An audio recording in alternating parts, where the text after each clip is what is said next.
Thank you. జై తెలంగాణ. అందరికీ నమస్కారం. ఈరోజు మహాశివరాత్రి సందర్భంగా తెలంగాణ ప్రజలకు అందరికీ కూడా హృదయపూర్వకంగా శుభాకాంక్షలు తెలియజేస్తున్నాను. అట్లానే యావత్ భారతావనిలో కూడా మహాశివరాత్రి అంటే చాలా పెద్ద పర్వదినం సందర్భంగా మన దేశంలో ప్రజలు అందరూ కూడా సుభిక్షంగా ఉండాలని చెప్పి మనస్ఫూర్తిగా కోరుకుంటున్నాను. మన తెలంగాణలో దక్షిణ కాశీగా పిలువబడేటటువంటి వేములవాడ రాజన్న దర్శనం చేసుకోవడం నా పూర్వజన్మ సుకృతంగా నేను భావిస్తా ఉన్నాను. అది కూడా శివరాత్రి రోజు అయ్యవారి దర్శనం, అట్లానే అమ్మవారి దర్శనం, లక్ష్మీ గణపతి దర్శనం చాలా అద్భుతంగా సాగింది. మరి మన వేములవాడ రాజన్న అంటేనే కోడి మొక్కల రాజన్న. మన తెలంగాణ ప్రజలకు బంగారం లాంటి మన రాజన్న. మరి రాజన్నను అంతకుముందు ఆంధ్ర పాలకులు పట్నం చేసిన విషయం మీకు తెలిసిందే. వేములవాడకు వస్తే వాళ్ళు ఎలక్షన్ గెలవరని చెప్పి అపవాదు పెట్టి వేములవాడ క్షేత్రాలు దేవుళ్ళని కూడా పట్నం చేసిన పరిస్థితి. కానీ గత 10 సంవత్సరాలుగా కేసీఆర్ గారి పరిపాలనలో సిరిసిల్ల జిల్లాను ప్రత్యేకంగా క్రియేట్ చేసి మరి ఏర్పాటు చేసినటువంటి సిరిసిల్ల జిల్లాలో గర్వంగా సగర్వంగా మన రాజన్న పేరు పెట్టుకొని రాజన్న సిరిసిల్ల జిల్లా అని చెప్పి మనం ఏర్పాటు చేసుకోవడం జరిగింది.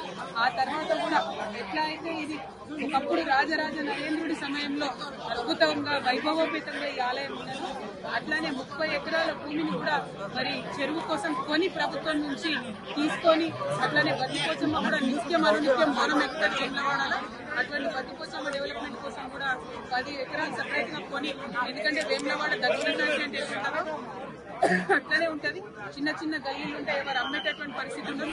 అయినా ప్రభుత్వం చొరవ తీసుకొని దాదాపు 250 కోట్ల పైచిలకు కేవలం ఆలయం అభివృద్ధి కోసమే ఖర్చు చేసినటువంటి ఘనత కేసీఆర్ గారి ప్రభుత్వానికి దక్కిందనేది నేను సందర్భంగా తెలియజేస్తున్నాను. మరి ఆ డెవలప్మెంట్ కొనసాగాలి. ప్రభుత్వాలు మారినంత మాత్రాన డెవలప్మెంట్ ఆగదు. ఏవైతే 30 ఎకరాలు మేము అక్కడ కొని మా ప్రభుత్వం నుండి రాజన్న వారి ఆలయానికి ఇచ్చినామో, మరి ఆ ఆలయంలో గుడి చెరువు దగ్గర డెవలప్మెంట్ అన్నది ఆగిపోయిందని ప్రయవారం చెప్తా ఉన్నారు. ఆ డెవలప్మెంట్ కంప్లీట్ చేయాలి. అక్కడ అనుకున్నటువంటి హాల్స్ కానీ, కళ్యాణ మండపాలు కానీ, చౌల్ట్రీ కానీ ఇవన్నీ ఫినిష్ చేస్తే వచ్చిపోయేటటువంటి భక్తులందరూ కూడా మంచి ఉపయోగంగా ఉండేటటువంటి ఆస్కారం ఉంటుంది. అట్లానే సిరిసిల్ల రాజన్న జిల్లా అంటేనే మరి చేనేత అన్నల జిల్లా.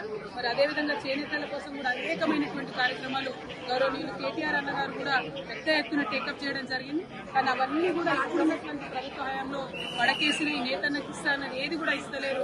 మళ్ళీ సిరిసిల్లగా మార్చేటటువంటి ప్రయత్నం జరుగుతూ ఉంది. వీటిని విరమించుకొని ప్రభుత్వం ఎటువంటి భేదభావాలు లేకుండా అన్ని నియోజకవర్గాలు మన నియోజకవర్గాలే అని డెవలప్మెంట్ చేయాలి. మరి మా కార్యకర్తలు కూడా సిరిసిల్ల రాజన్న జిల్లాలో బాగా హెరాస్మెంట్ చేయడం, కేసులు పెట్టడం, చిన్న చిన్న వాళ్ళు టీ కొట్టు పెట్టుకున్నటువంటి వాళ్ళని కూడా రామన్న ఫోటో ఉంటే తీసి పక్కనేయడం జరుగుతున్నది. ఇంత భేదభావం అవసరం లేదు. ఇవాళ పండగ పూట రాజకీయం మాట్లాడాలనుకున్నా కానీ మనకు తెలంగాణ ఉద్యమ సందర్భమైనా కూడా ఎప్పుడైనా కూడా గుడైనా బడైనా చెప్పేది గంటపతంగా చెప్పేటటువంటి నిజాయితీ ఉన్న వాళ్ళం కాబట్టి ఈ అంశాలు కూడా చెప్పాల్సి. మరి ఒక్కసారి ప్రభుత్వాన్ని రిక్వెస్ట్ చేస్తున్నాం, ఏదైతే డెవలప్మెంట్ వేములవాడలో సాగిందో అది కొనసాగించాలని కోరుతా ఉన్నాం. స్థానికంగా లక్ష్మీ నరసింహారావు గారు, పులవమ్మ గారు, జిల్లా అధ్యక్షుడు నాగన్న గారు, అట్లానే నాయకులందరూ కూడా ఉన్నారు. వారందరితో కూడా మరి డెవలప్మెంట్ జరిగింది. ఎస్పెషల్లీ వినోద్ అన్న గారు ఎంపీగా ఉన్నప్పటి నుంచి కూడా పెద్ద ఎత్తున కేంద్ర ప్రభుత్వం నుంచి కూడా నిధులు తీసుకొచ్చి అభివృద్ధి చేయడం జరిగింది. వారందరినీ కూడా ప్రజల ఆశీర్వాదాలని కోరుతున్నాను. మళ్ళొకసారి వేములవాడ రాజన్న ఆశీర్వాదాలు ప్రజల మీద ఉండాలని కోరుకుంటున్నాను. Thank you. జై తెలంగాణ. జై తెలంగాణ. జై కేసీఆర్.